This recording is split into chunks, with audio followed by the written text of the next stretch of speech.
Yun. Okay, kabayan. Muling nagbabalik ang inyong lingkod, ka Jerry Geronimo, sa ating palatuntunang ating alamin na po napakaraming tanong at mga kahilingan ang tinatanggap po natin sa ating programa. Ano po? At ito'y mga bagay na may kaugnayan po sa mga naipalalabas po natin sa ating alamin. Halimbawa, ang isang tanong po, itong pinakikita po natin, ang palaya, kabayan. Ano po?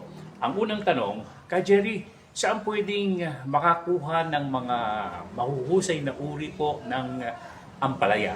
Ang mga seeds po, kabayan, dalawang klase. Yung pong ordinary grown ano po sa ating kapaligiran at saka nabibili po natin sa mga stations ng ating gobyerno kagaya ng BPI, sa Los Baños, ano po.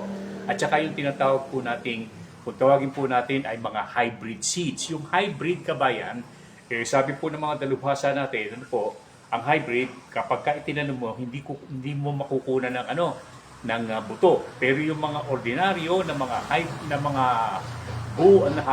seeds na nanggagaling po sa mga experimental station, sana po ay pwede po ninyong mapaulit-ulit sa pagtatanim. At ang isang natutunan po natin, sapagkat from 1960s up to the present, kabayan, ang pinupuntahan ko mga farmers, mga farm, mga government stations, at saka mga dalubhasa po natin sa larangan ng pananakahan, ay ito mga bagay na atin po pwedeng maipasa sa inyo. Meron po tayong tanong dito, isa po sa mga problema. Sabi nga po nila, kabayan, ang ating po mga halaman, kadalasan, yung mga bunga ay sinasalakay po ng mga insekto. Yan po, kabayan, ay ang tinatawag po nating fruit fly. Parang lakaw yan, pero parang kulay dilaw, kabayan. At yan po ay talagang maliliit pa mga bunga na kagaya po nitong ampalayang ito. Yan. Kaya po may takip ito para po mabigyan po ng proteksyon sa laban po sa mga fruit fly. At ang isa pang paraan, yung chemical na inilalagay po sa isang sisidlang takip po ng bote, nilalagyan ng attractant at doon pumupunta ang mga fruit fly para makatawag pansin, hindi sila mapunta rito sa mga halaman na kagaya po ng ating naipakikita, ang palaya.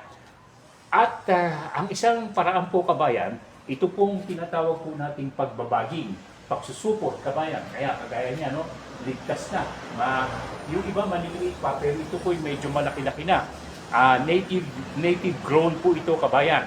At ito ay napakaganda at matibay po ito sa mga sakit. Pero ang isang mga kalaban po natin ay ang mga fruit fly na lilipad-lipad, kabayan, at naghahanap po ng mapaglalagakan nila ng itlog.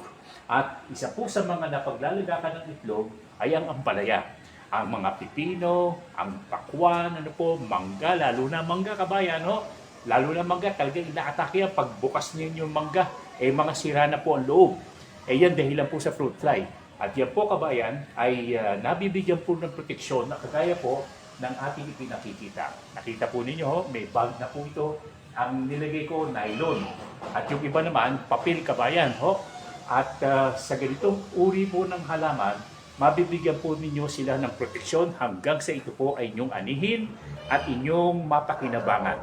Yan po ay pansamantalang pagpapakitang gawa sa ating programa. Sa tuwi-tuwi na magpapakita kami sa inyo ng mga teknolohiya o mga paraan na natutunan po ng ating alamin sa mga dalubhasa sa gobyerno, sa ating po mga magsasaka, sa ating po pag-aaral sa palatuntunang ating alamin, at siyempre sa karanasan po natin sa paglilibot sa iba't ibang bahagi ng ating kapuluan. Tandaan po ninyo, bagging.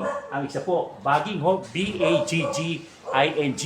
Ito po ay paglalagay po ng mga supot sa mga bunga para po mabigyan po ninyo ng proteksyon ang inyo po mga alagang kagaya po ng ampalaya. Yan, nakikita natin.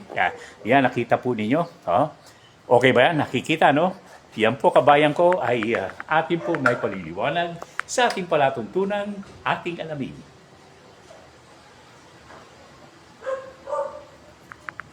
Patay.